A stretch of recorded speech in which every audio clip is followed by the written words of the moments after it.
welcome back to Afvsports, and today we're doing a little different one. We're going to do a Q&A. We've got 5 questions, but we've got to start somewhere. So we're going to do a Q&A and we're going to answer some of your guys' questions that I put on my Instagram at Afvsports_. Let's get into it then.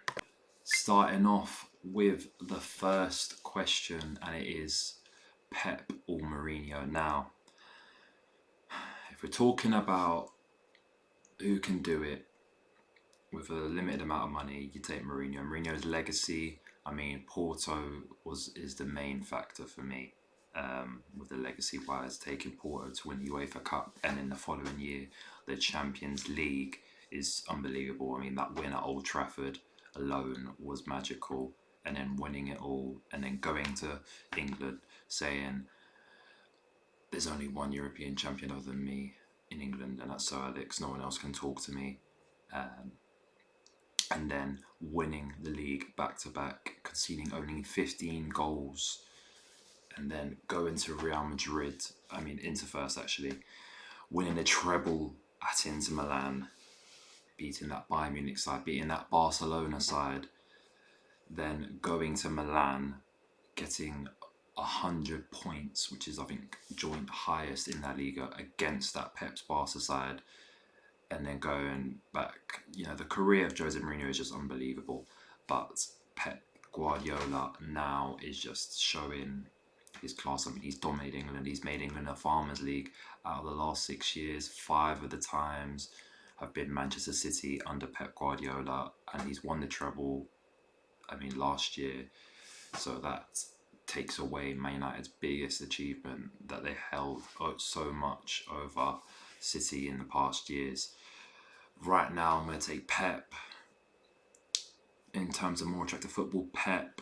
But in terms of legacy, for me, I am going to have to edge Jose Mourinho. And you can call me biased because I'm Portuguese, but for me, Jose, just about legacy-wise. But overall, I will say Pep Guardiola.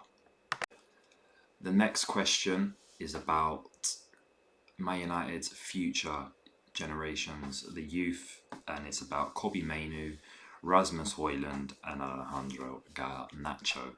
Now, they took a while. Højlund took a little bit of a while. He wasn't getting the service, but now, as you can see, it's a good little foundation, those 3 players to have for Manchester United. I hope they all stay together.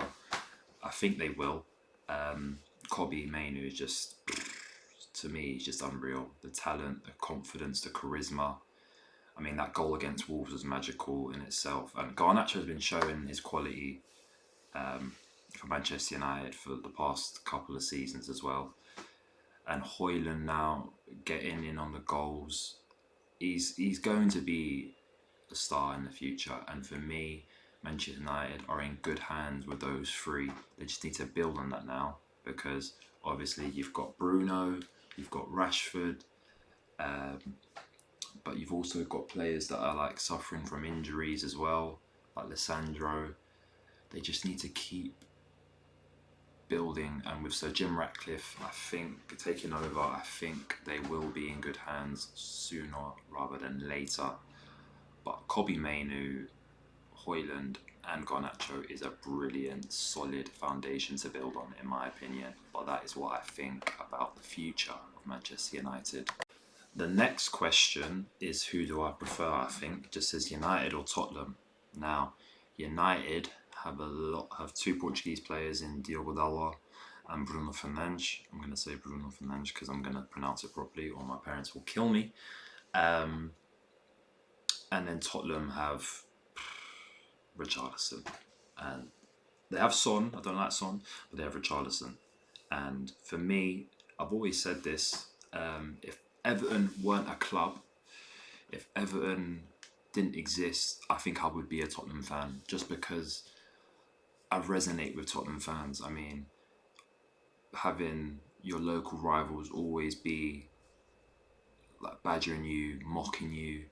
Tottenham have Arsenal, we have Liverpool, and for me, I think Tottenham just, it suits me better as the way I see football, the way I am as a fan.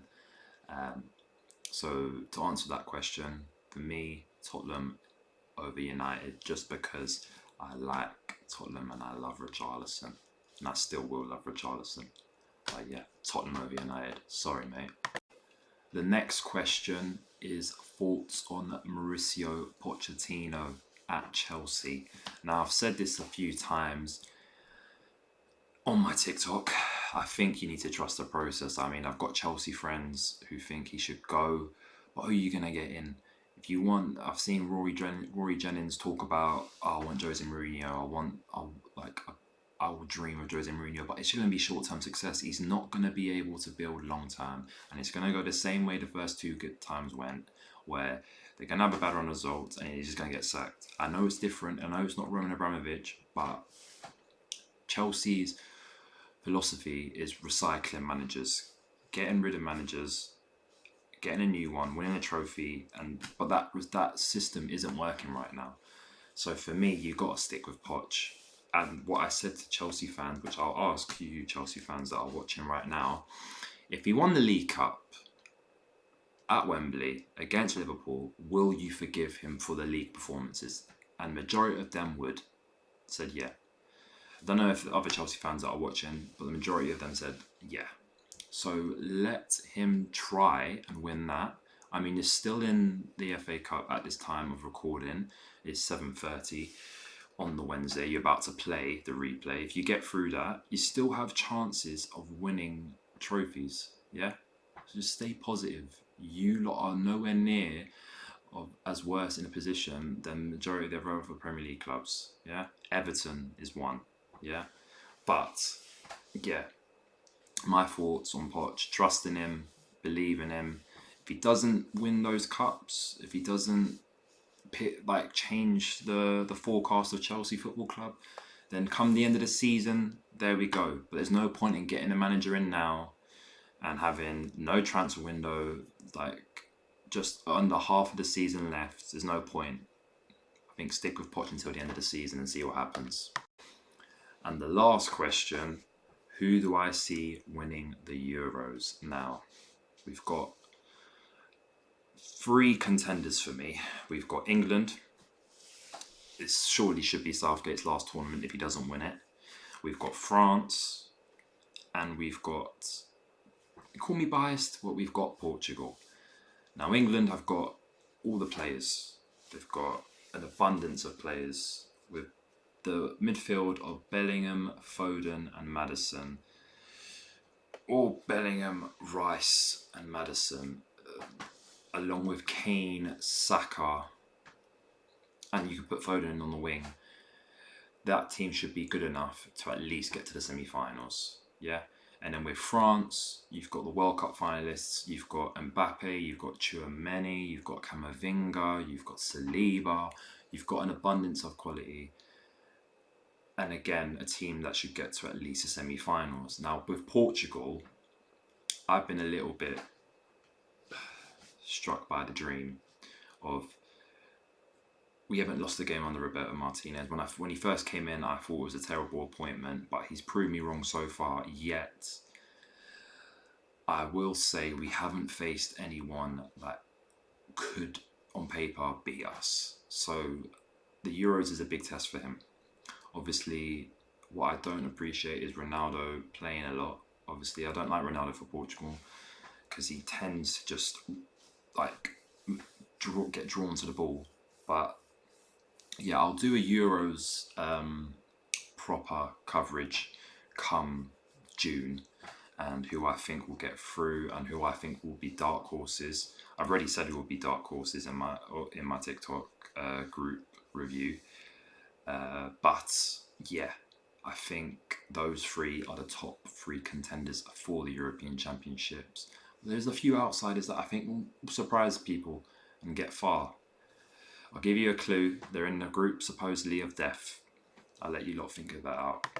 But that is the end of the Q&A. Hopefully I'll get more questions. I'll do this monthly if you lot enjoy it. Get more opinions out of me. Some ball knowledge opinions. Don't shoot me if you don't agree with my opinion.